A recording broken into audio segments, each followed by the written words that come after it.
Today I'm talking about 3 movies featuring Kathryn Newton in a supporting role. And the names of those 3 films are 3 Billboards Outside Ebbing, Missouri, Lady Bird, and Mono. What's up is 3 Billboards. Holy shit, this movie is perfect. Like, I knew that I was a fan of this movie going into it. I loved it when I saw it in theaters in 2017, enough so that I bought it on Blu-ray. So it's been a number of years since I've watched this, and I contemplated not even wanting to officially count this because of how much I crazy love this movie. I never did a review though of it, and I want to get my thoughts on film, so like, I was like, okay, I gotta count it so I can talk about how great this movie is. The answer is everything. Everything's great about it. It has such a phenomenal cast. You got Frances McDormand, who's just so incredible. It's hard to not love her in general, but here she just brings her A game. Woody Harrelson freaking crushes it. Plays such a great nuanced performance of a cop. And Sam Rockwell, who's one of my all-time favorite actors. And this film just really truly showcases what's so special about him. If you're unfamiliar about what this film is, the basic premise is in this town of Missouri, there was this tragic event that happened, and this woman believes that the police did not do enough. So she puts up some billboards calling them out on their shit. And it's so Coen Brothers-esque to the point of I thought they actually directed it. They didn't. But like, it really does such a great job of balancing hard, heavy drama with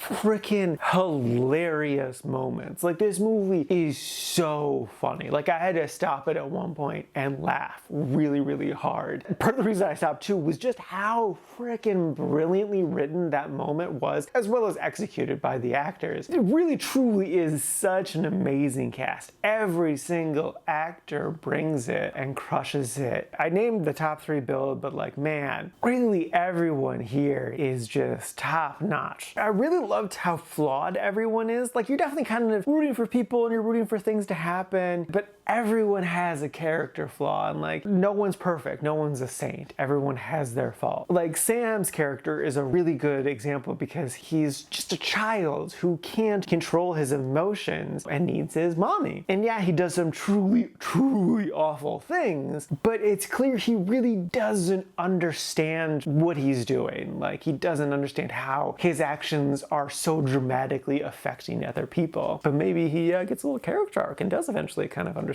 what his actions mean to other people. I could just keep going and going with this movie. It's so good, such a great story, so interesting. You don't know where it's gonna go. Peter Dinklage, oh my god, I didn't even talk about Peter Dinklage. Perfect.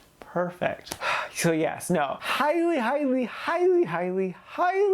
recommend this movie. I love it to bits. It is definitely an intense experience, so like, get prepared for some drama. You're gonna get sad at times for sure, but it's not gonna be a downer experience because, oh my god, is it so funny. So yes, no question, without a doubt, would recommend. I love it so much.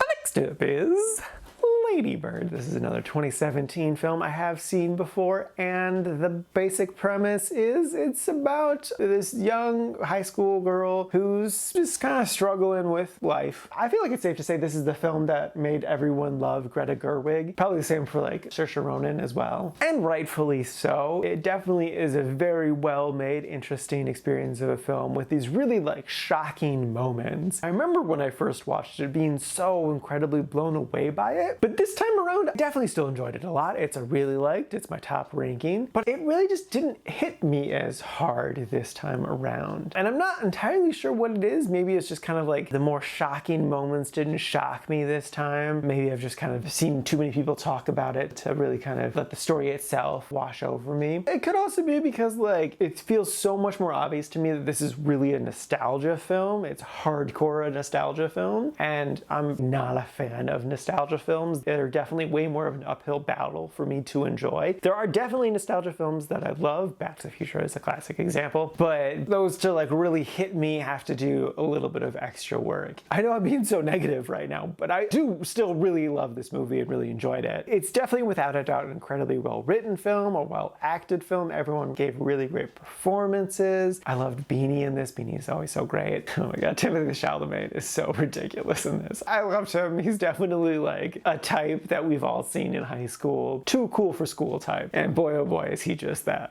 I love it. And there were definitely some really, really beautiful moments for sure. It has a strong slice of life vibe, but it still gives us a plot, which I thought was an interesting balance. Because usually most slice of life films don't have a plot, but this definitely distinctly does. But it doesn't make the plot like the most center focus. It's more about the character moments and the experiences and the growth, which gives it this real life feeling to it. Because, you know, we all have a sense of plot, like we're all aiming to do something, but on a day-to-dayness, it's more about the moment. So in that sense, it really truly captures true life, which is impressive. But yeah, no, I definitely enjoyed this film. It just didn't hit me as hard as the first time I saw it, which is disappointing, but like, if you've never seen it before, I'm sure it'll hit you just as hard as it did me the first time I saw it. So ignore the negative stuff I said. Definitely give it a watch. It is a really well-crafted, really beautiful film with so many great character moments and characters, and just, it's such an interesting and beautiful film. So yes, definitely give this a watch. And lastly is Mono. This is a 2016 film, and I went into this with rock bottom expectations. Like, look at that poster. What is that? And like, it's a movie with Jake Paul in it. It can't be good. And you know what? I was so charmed by this film. I was just kind of mystified by it too, because like, it works. It definitely has its issues, but like, it's got charming characters, interesting characters with a lot of personality. It definitely feels like it was made with passion and love. It's got good cinematography, honestly good direction. It has unlikable lead characters to the point of like you want to see them fail, but like you're not annoyed to see them all the time. Like, it's such a tricky thing to have your lead characters be unlikable, and they did a good job with it. The premise is so silly. All of the really popular kids get mono, and so the losers decide to take advantage of that and start being very inclusive with their parties, and thus they're getting very popular. Eventually they try to use the mono as a weapon against other people. That's where things get really crazy and a little bit gross. There's a number of shots of spit. I don't like seeing spit. Like, I'm good with blood and guts and stuff, but like spit, no, please, no, stop. The dialogue is also definitely cringy at times, but it works. Like, it feels like an old man writing how he thinks kids would write, but it works.